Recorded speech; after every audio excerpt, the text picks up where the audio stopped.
Do you want to have your children future ready?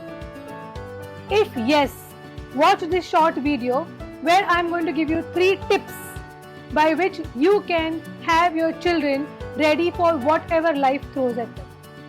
My name is Darshana Phalke. I am the founder of Joyful Learning Hub. Let us start with a story. Now this story is from the life of Viktor Frankl. Viktor Frankl, who is a very famous psychiatrist and neurologist of the 20th century. He has also survived the mass killing of the Jewish which was done in Germany. In his book, Man's Search for Meanings, he has written about his experiences through the Holocaust, that is the mass killing of the Jewish, and how his theories helped him survive that experience. Now going back to the story. In middle of the night, Viktor Frankl received a call from a lady. This lady very calmly informed him that she is committing suicide. Listening to this, Viktor decided to have some conversation with her. And he tried to convince her to live by giving her reason after reason. After listening to Viktor for a little while, she said, "Okay, Dr. Frankl, I will not commit suicide." And she kept her word. After a few days, when Dr. Frankl met this lady, he asked her, "Which of the reasons made you think that you should continue to live?" Upon this, she gave a wonderful reply. She said, "Doctor, none of the reasons persuaded me to live. But your willingness to listen to me in the middle of the night made me feel this is the right world where I should continue to live, where there is someone who cares for what you feel." So with this story, my friends, the point I want to make it here is listening is so important. So if we listen to our children, or we'll develop this habit of listening to other people without any judgment, without even wanting to offer any advice, just listen to what they are going through. Just listen to what they are experiencing. That is enough reason for somebody to live and love the life. Let us now proceed with the other part of the video where I am going to give you 3 important tips which if you practice in your life, it is going to really make your children future ready, and it is also going to help you in your life to a great extent. Yes, so let's proceed now. So as I have already told you the story, now I will take you to the 3 important tips.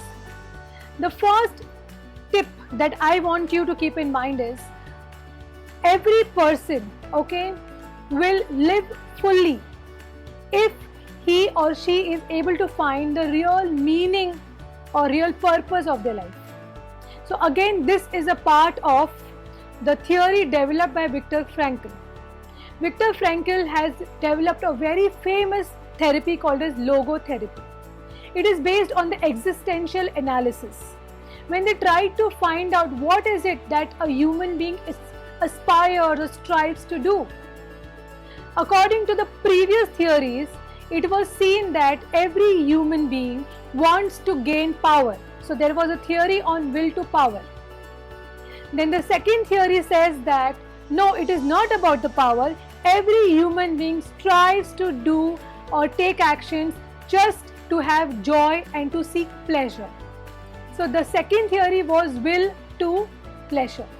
So will to power and will to pleasure were showing the way we are taking actions or we are carrying on with our life. However, Viktor Frankl differed with both these theories, and he says that every person strives to find meaning in his life. Every action is determined primarily for finding meaning. And if we as parents or teachers or elders start looking at the real meaning of our life, we will able to help the young generation to look at their own meaning to life. So the real meaning and purpose. So any person who has a real purpose to live. So let us consider an artist Okay, he is giving his life completely maybe into painting or into a dance form, just wants to fully express in that particular art.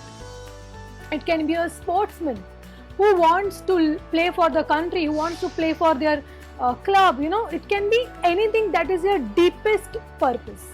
So if you can help your child or your student, if you're a teacher, then if you can help your student to find the real meaning for their life, then the education and the non-academic activities will be taken with that perspective in the mind, and the child is ever involved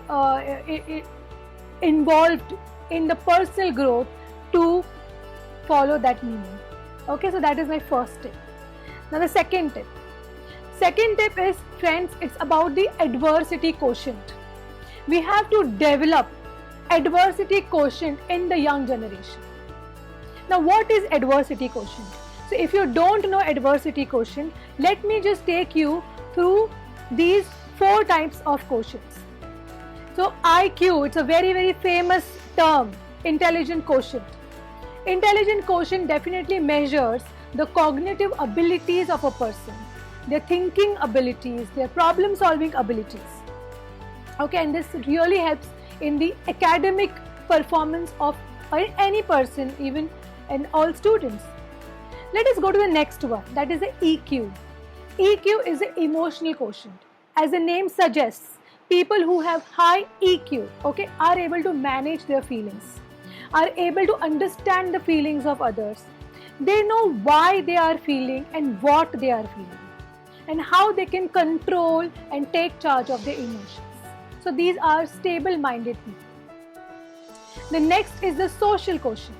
People with high social quotient are those who have leadership qualities. They can interact with other people very well. They can influence a large number of people. They can do teamwork very well. Okay, so it is seen that highly successful people are very high on the EQ and the SQ.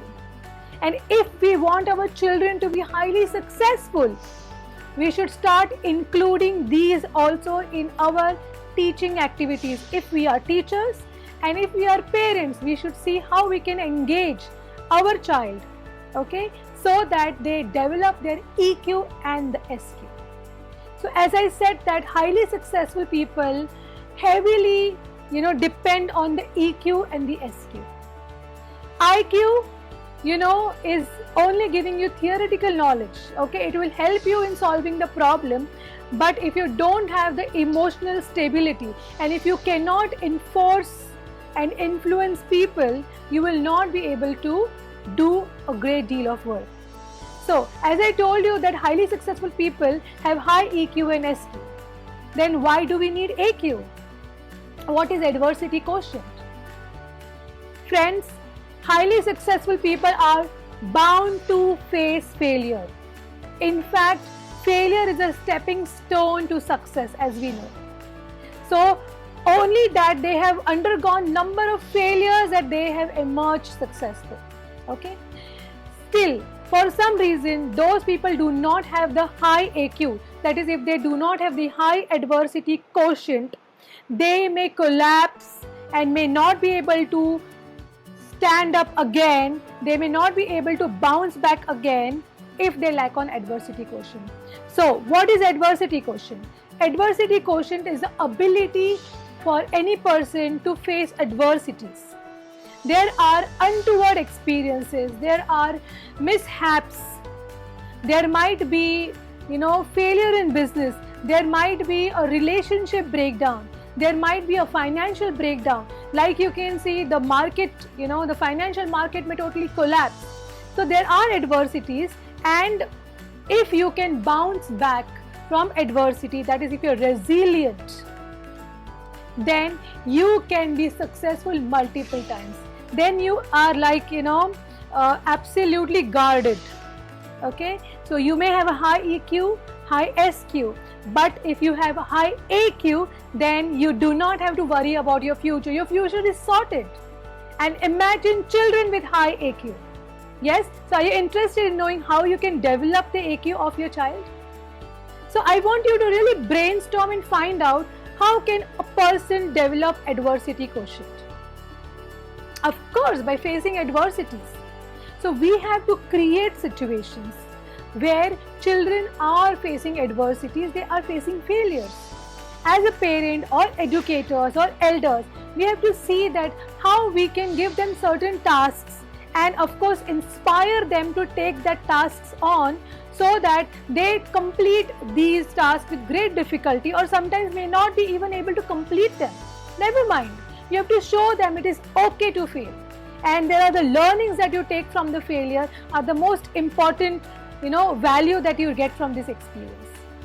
So my friends, please, I really request you to pay attention to the adversity quotient. I am a teacher myself, and whenever I am doing any academic work, I always try to keep in the background these quotients, that is EQ, SQ and the AQ. Curriculum is taking care of the IQ. But we as teachers and educators have to program our teaching in a manner where the EQ, SQ and the AQ is taken care of. I am not talking about failure in examination only. Failure in examination definitely increases the adversity quotient, but I have seen that children are completely collapsed and they are not interested and they can, withdraw from the entire education system.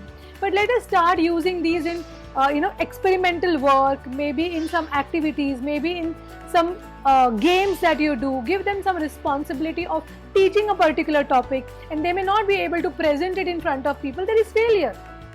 Okay, and how you can inspire? You have to stand beside them and inspire them to come back with very little support. We are not babysitting them. We are giving them only that much support that they can, lift themselves up. So friends, this is the second tip, that is you have to ensure that you are developing adversity quotient in the young generation. And the last and the final tip, it's a welcoming tip. I'm sure that you're going to like this. This is having an offload partner. See, we are going through a lot of difficulties and it is bound to happen. Life is going to throw challenges to you. You will overcome some challenges, but you should not succumb to any challenge. So offload partner is a friend to whom you can go and talk about whatever you are feeling, however bad you are feeling, however low you are. This offload partner is ready to listen to you, whatever it's in your mind. So you need to find an offload partner for yourself. You have to encourage your child to have an offload partner for him or her. Okay, so when you are talking about an offload partner, you have to have one, very, very important. And another important thing is you have to be one offload partner to somebody. If you can be an offload partner to someone where you are listening to them non-judgmentally, you are allowing them to say whatever they feel like. They are completely, you can say they are feeling challenges at work. Maybe they are completely dejected, depressed, anxious, worried, nervous. Whatever they feel like, they can come and tell you. Just imagine how much service you are doing to that person. And you have an offload partner, so you also kind of, recreate yourself from whatever failures you have and you bounce back strong. So friends, I hope you like this video. I hope this video has given you value. If you have any ideas which we can inculcate into our future generation, do let me know. I will love to read your comments. This is Darshana signing off.